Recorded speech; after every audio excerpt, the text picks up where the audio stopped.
Hi friends, welcome to மண்வாசம் channel. இன்றைக்கி பார்த்தீங்கன்னா mutton குழம்பு தாங்க வைக்க போகிறோம். அது எப்படி வைக்கலான்னு பார்க்கலாங்க. அதுக்கு நான் 1/2 கிலோ மட்டன் எடுத்துருக்குறேன். இப்போ கேஸ் ஆன் பண்ணிவிட்டு ஒரு சட்டி வச்சுக்கலாங்க. நான் மண் சட்டியில் செய்கிறேன். நீங்கள் குக்கரில் கூட நீங்கள் செஞ்சுக்கலாங்க. இப்போ நம்ம எண்ணெய் சேர்த்துக்கலாம். நல்லா ஒரு குழிக்கரண்டி அளவுக்கு சேர்த்துக்கலாங்க எண்ணெய். எண்ணெய் காஞ்சதும் 1 டீஸ்பூன் அளவுக்கு சோம்பு சேர்த்துக்கலாங்க. கூடவே பட்டை, கிராம்பு, லவங்கம், இந்த ஸ்டாரு இதெல்லாம் சேர்த்துக்கலாம். கூடவே ஒரு பிரிஞ்சி இலை அதையும் சேர்த்துக்கலாங்க. ஒரு மீடியம் சைஸு பெரிய வெங்காயத்தை நல்லா நீல வாக்கில் கட் பண்ணி வச்சுக்கிறேன், அதையும் சேர்த்துக்கலாம்.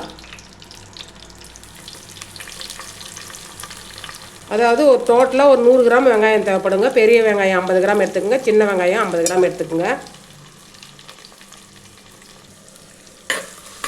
நல்லா வெங்காயம் பொன்னிறமாக வதங்கட்டுங்க.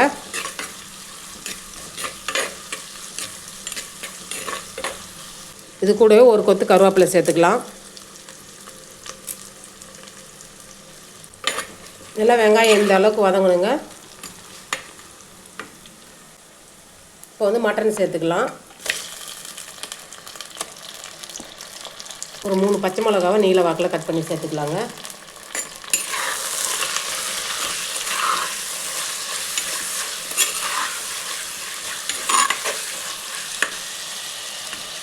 இப்போ பார்த்தீங்கன்னா சின்ன வெங்காயம் அரைச்சி வச்சுருக்குறோங்க, அதையும் சேர்த்துக்கலாம். அது கூடவே இஞ்சி பூண்டு பேஸ்ட்டும் சேர்த்துக்கலாங்க.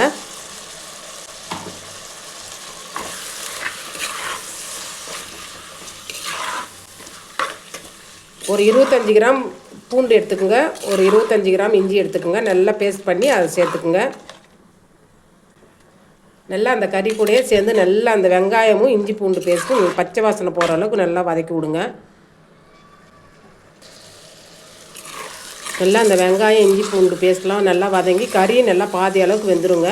அந்த அளவுக்கு நல்லா வதக்கணும். இப்போ இந்த டைமில் மசாலா சேர்த்துக்கலாங்க. மஞ்சத்தூள் பார்த்திங்கன்னா 1 டீஸ்பூன் அளவுக்கு சேர்த்துக்குங்க. தனியாத்தூள் 1 டேபிள் ஸ்பூன் அளவுக்கு சேர்த்துக்கலாங்க. கார மிளகாத்தூள் ஒரு 1/2 டேபிள் ஸ்பூன் அளவுக்கு சேர்த்துக்கலாம். குழம்பு மிளகாத்தூள் 1/2 டேபிள் ஸ்பூன் அளவுக்கு சேர்த்துக்கலாங்க. உப்பு தேவையான அளவுக்கு சேர்த்துக்கலாம். கரம் மசாலா 1/2 டீஸ்பூன் அளவுக்கு சேர்த்துக்கலாங்க. சேர்த்துட்டு நல்லா வதக்கி விடுங்க.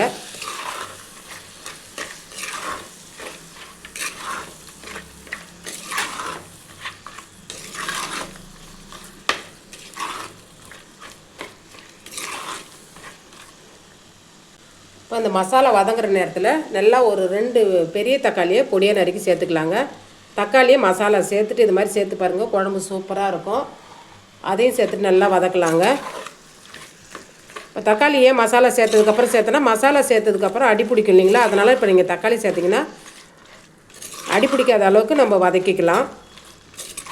இப்போ ஒரு பிடி மல்லித்தழை சேர்த்துக்கலாங்க, பொடியாக நறுக்கிட்டு. அது கூடவே புதினா தழையும் சேர்த்துக்கலாம். இதையும் சேர்த்துட்டு நல்லா வதக்கி விடுங்க.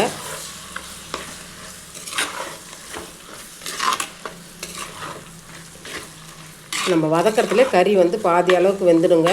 இப்போ குக்கரில் சேர்த்து செய்யும்போது அந்த டேஸ்ட்டுக்கும் இந்த டேஸ்ட்டுக்கும் ஒரு டிஃப்ரெண்ட் இருக்கும். இது நல்லா இருக்குங்க. தேவையான அளவுக்கு தண்ணி சேர்த்துக்கலாம். அதாவது அந்த கறி முழுகிற அளவுக்கு தண்ணி சேர்த்துருங்க. ஆட்டுக்கறி இல்லைங்களா, கொஞ்சம் வேகணும். ஆனால் கொஞ்சம் தண்ணி தாராளமாகவே சேர்த்துக்குங்க.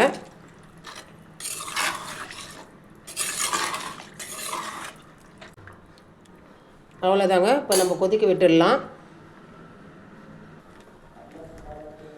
இப்போ ஒரு மூடி போட்டு அது மட்டும் கொதிக்கட்டுங்க.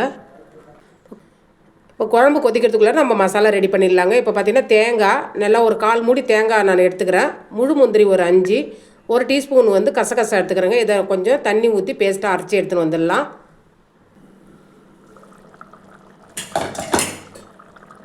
நல்லா குழம்பு கொதிச்சிடுதுங்க. நம்ம ஊற்றின தண்ணி கரெக்டாக இருக்குது பாருங்கள்.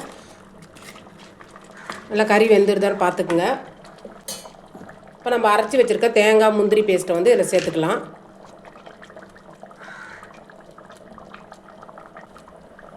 இந்த மிக்சியில் கொஞ்சமாக தண்ணி சேர்த்து அதையும் கலந்து விட்டுக்கலாங்க.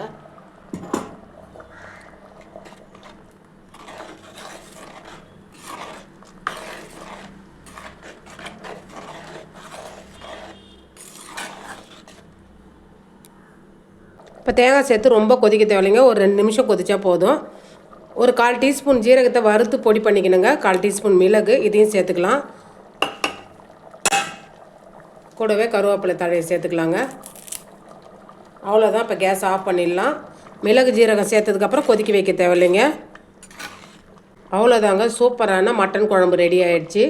இந்த மட்டன் குழம்பு செஞ்சு பார்த்துட்டு ரெசிபி எப்படி இருந்துன்னு சொல்லிட்டு கமெண்ட் பாக்ஸில் சொல்லுங்கள். இந்த ரெசிபி பிடிச்சிருந்துன்னா மண் வாசம் சேனலை லைக் பண்ணுங்கள், ஷேர் பண்ணுங்கள், கமெண்ட் பண்ணுங்கள், சப்ஸ்கிரைப் பண்ணுங்கள். பக்கத்தில் இருக்கிற பெல் ஐக்கானை கிளிக் பண்ணுங்கள். தேங்க்யூ.